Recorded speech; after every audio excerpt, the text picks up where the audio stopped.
Hey, welcome guys. In this video I'm doing an unboxing of the Roku Premiere Plus. This is a 4K HDR media player that can also handle 4K at 60 frames a second playback. So the box has just got some featured apps, or what Roku calls channels, on the front of the box. Over on the right side we have some of the contents within the box, and over on the back we just have some more advertisement as to what it can kind of do. It's a powerful, simple media player. So Roku is pretty popular. So I'm interested to see how things might differ since the last time I reviewed a Roku device. It's been quite some time. So there it is. It looks, let me see if you get it out of the box. Yeah, it looks pretty typical of any other type of Roku media player. Just a simple, plain design, not bad, but small enough and compact enough that you can kind of tuck away in your home theater cabinet if you really want to.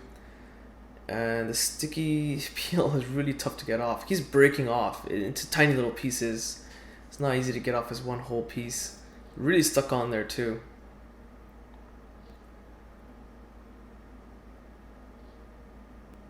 Yep, just keeps breaking off. It's super sticky.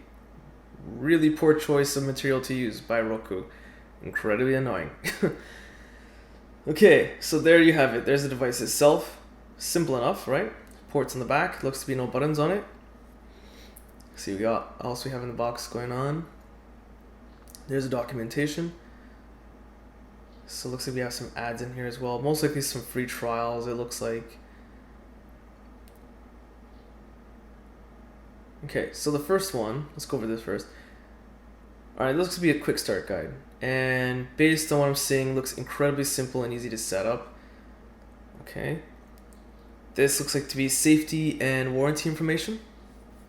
Just your generic stuff, legal mumbo jumbo that you would find in most electronic devices.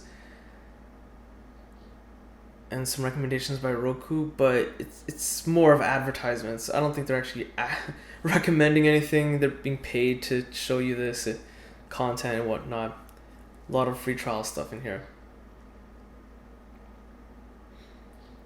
And then there's a remote.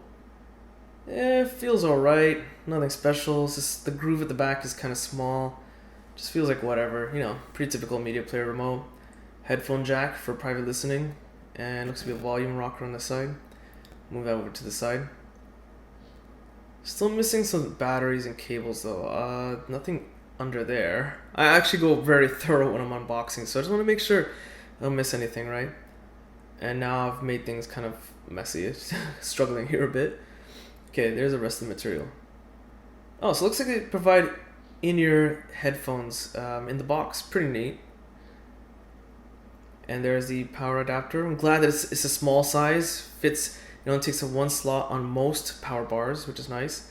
And of course, 2 AA batteries for the remote control. So that's pretty much it for the unboxing. Be sure to check out the review. The link for the review will be in the video description. Be sure to hit that like button, and be sure to also check out my social links in the video description. Subscribe, and thanks for watching.